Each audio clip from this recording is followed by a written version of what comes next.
Gave me I guess you'd say, courage to run for President of the United States. And to my mother and father, I can't tell you how much I love you.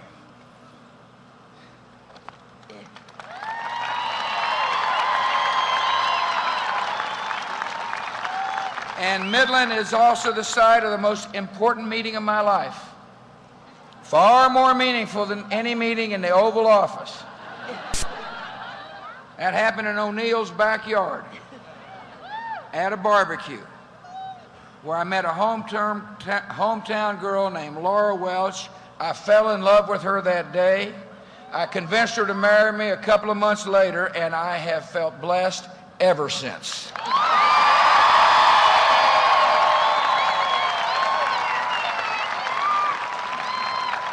She filled the White House with warmth and my life with joy, and history will show that she was a fabulous First Lady.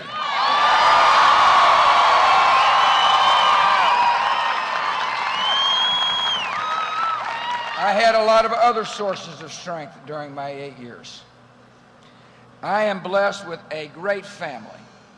Little Barbara's traveling with us today, and little Jenna, they brought such joy and happiness to the White House, and I love them dearly as well.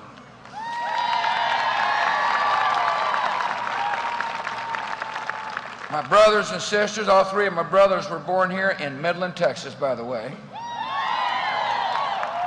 And they were great pals during this experience.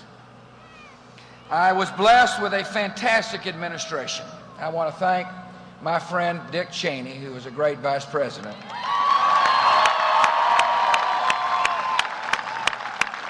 And those who served in my cabinet, some of whom honored me by flying down on the airplane today: Margaret Spelling, Secretary of Education; Alberto Gonzales, Attorney General.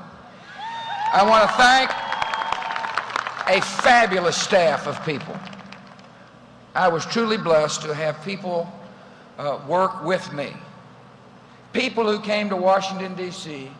not to serve George Bush, not to serve a political party, but they came because they wanted to serve the United States of America, and they did a fabulous job, and I will be forever grateful.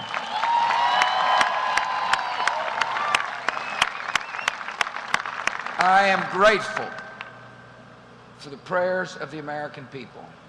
I have been sustained and strengthened and comforted by an almighty God during 8 years as your president.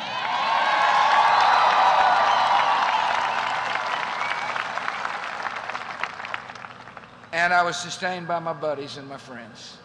You know, I tell people all the time, the great thing about my Texas friends is they were friends before politics, they were friends during politics, they'll be my friends after politics, and most of them didn't care what happened during politics. It brought us a lot of comfort to know we had support from people in a place we call home. It really did. As a reminder of my feelings toward my friends, people I grew up with, I had 4 paintings in the Oval Office of the great state of Texas. They were there from day one. And the message was clear. Laura and I may have left Texas, but Texas never left us. And we thank you from the bottom of our hearts.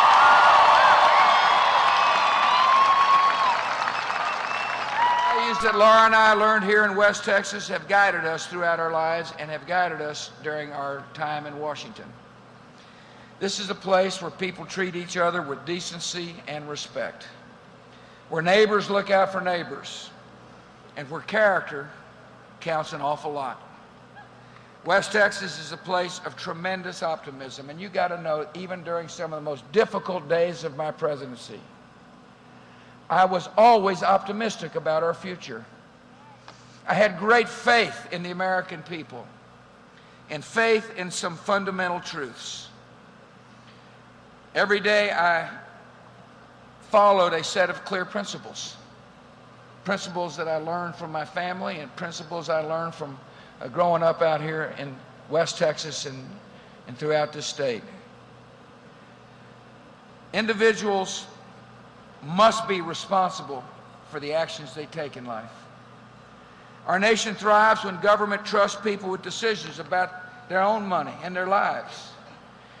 The strong have an obligation to defend the weak. Freedom is a universal gift of an almighty God, and America should use its influence to be a force for good in the world. Through it all, I stayed true to those convictions. And we took on big issues. I always felt it was important to tackle the tough issues today and not try to pass them on to future presidents and future generations.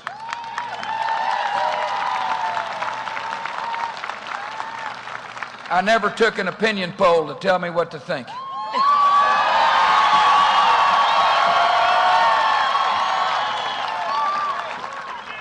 And I'm coming home with my head held high and a sense of accomplishment.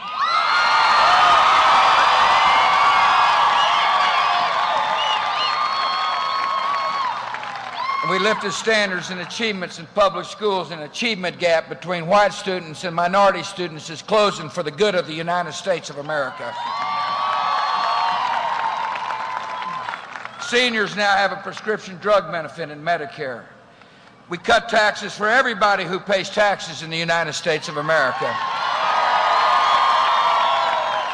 We empowered armies of compassion to help citizens all across our country. We saved millions from HIV, AIDS, and malaria. We appointed good judges like Sam Alito and Chief Justice John Roberts. And after our nation was attacked on September the 11th, 2001, a day that changed me forever, we took the fight to the terrorists around the world. We removed threatening regimes in Afghanistan and Iraq and liberated 50 million people from the clutches of tyranny.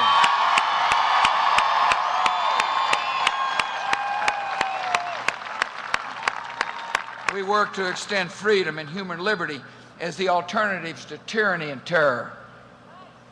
No matter whether or not you agreed with my decisions or not, one thing they have to agree with is that we have not been attacked in the last 7 years.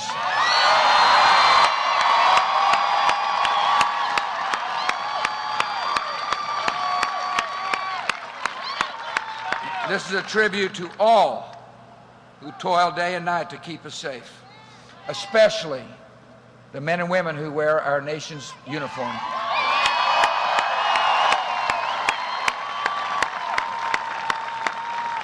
I can't tell you how great it's been to stand before our troops and meet their families